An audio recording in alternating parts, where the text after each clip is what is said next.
ជំរាបសួរបងប្អូនមិត្តអ្នកទស្សនាថ្ងៃនេះអាប់ដេតព័ត៌មានបន្តិចហើយវាជារឿងគួរអស់សំណើចមែនតើបាទបងប្អូនដឹងហើយដែលខ្ញុំមកអាប់ដេតព័ត៌មានថ្ងៃនេះគឺតាក់ទងទៅនឹងរឿងសៀមបាទយើងហៅតែថៃនោះបាទបងប្អូនឃើញនៅក្នុង social media ហើយថាម្ដងវាបិទព្រំដែនម្ដងវាបើកព្រំដែននិយាយទៅវាជារឿងអស់សំណើចអស់ពីគម្រាមខ្មែរអត់ខ្លាចណាចង់បានទឹកដីប្រទេសគេខ្មែរអត់ខ្លាច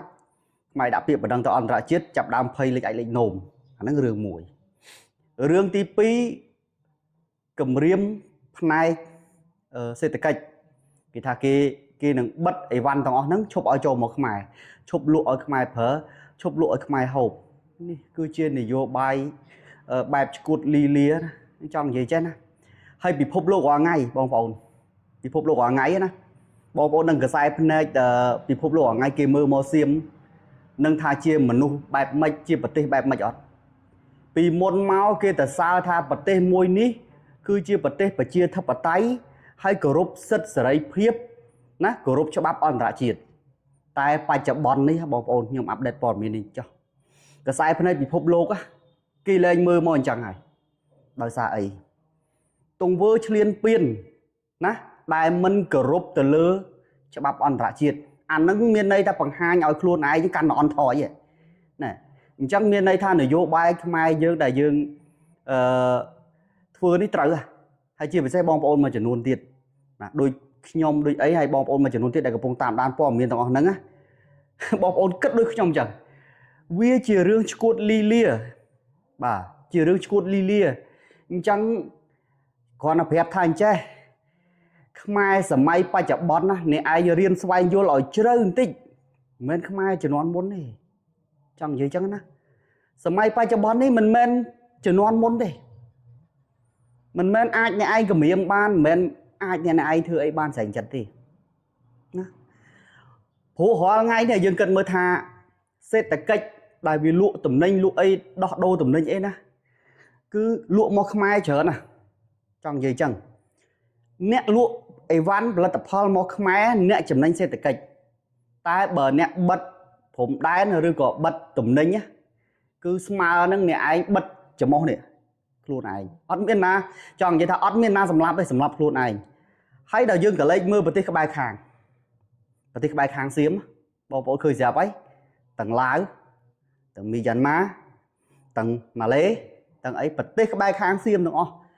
អត់ដែលត្រូវជាមួយនរណាទេអត់ដែលត្រូវជាមួយគេទេដោយសារអី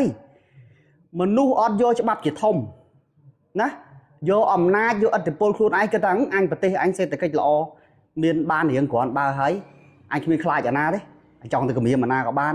ណាចង់ធ្វើអីអាណាក៏បានវាជារឿងល្ងងខ្លៅមែនតើចង់និយាយចឹងខ្ញុំអត់មានអីនិយាយទេមានអស់សំណើចខ្ញុំចង់និយាយចេះប៉ុន្តែអ្វីដែលយើងធ្វើបានល្អគឺពិភពលោកចាប់ផ្ដើមកសែភ្នែកពិភពលោកចាប់ផ្ដើមបាញ់មកកម្ពុជាថាកម្ពុជាគឺជាប្រទេសដែលគោរពច្បាប់គោរពអធិបតេយ្យភាពប្រទេសជិតខាងពេលដែលមានបញ្ហាកម្ពុជាលើកយកបញ្ហាដាក់សំណើតាមផ្លូវច្បាប់ទៅតុលាការព្រហ្មទណ្ឌអន្តរជាតិនេះយើងធ្វើនឹងត្រូវបាទមានន័យថាមិនបន្តឲ្យអាប្រទេសឈួតដែលវាចេះតែគម្រាមចេះតែចង់ដែលរំលោភបំពានទៅលើគេហ្នឹងឲ្យពិភពលោកមើលឃើញថាប្រទេសវានឹងកំពុងតែឡប់ឡែកំពុងតែបល់បាយដោយសារអីចេះតែចង់ធ្វើបាបគេឯងចឹងរកគូនគេឯងរឿងនយោបាយខ្លួនឯងនៅក្នុងប្រទេសខ្លួនឯងមិនព្យាយាមដោះស្រាយខ្លួនឯងណាបែរតែជារុញណាមកចាក់អីនេះបន្តិចទៅមកចាក់អីនោះបន្តិចទៅប្រទេសក្បែរខាងរកគួនគេហ្នឹងរឿងវាជារឿងមិនល្អមកខ្ញុំអត់មាននិយាយថាម៉េចតែគាត់ថាអ្វីដែលខ្ញុំនឹក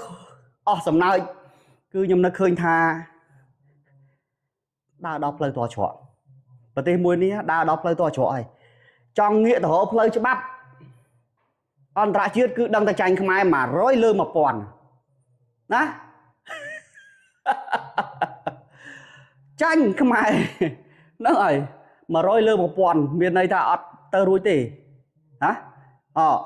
បើងាកទៅលើការគ្រប់គ្រង ពិភពលោករាល់ថ្ងៃនេះគេអត់គ្រប់គ្រងសៀមធ្វើអញ្ចឹងទេគេអត់គ្រប់គ្រងទេណាគេអត់គ្រប់គ្រងប្រទេសណាមួយដែលទៅឈ្លានពានប្រទេសគេទេនៅលើโลกនេះគេអត់មានណាគេគ្រប់គ្រងដែលជនឈ្លានពានឬក៏ប្រទេសឈ្លានពានដែលទៅរកគួនឬក៏ទៅធ្វើបាបទៅទន្ទ្រានយកដីគេទេគេគ្រប់គ្រងប្រទេសណាដែលគោរពច្បាប់នៅលើពិភពលោកបងប្អូនខ្ញុំគិតថាអ្វីដែលខ្ញុំនិយាយថ្ងៃនេះបងប្អូនក៏មានគេថាមានអារម្មណ៍ថាអស់សំណើចដូចខ្ញុំដែរហ្នឹងហើយវីដេអូជួបគ្នាប៉ុណ្ណឹងចាំតាមដានមើលបន្តទៀតថាតើវាទៅជាយ៉ាងម៉េច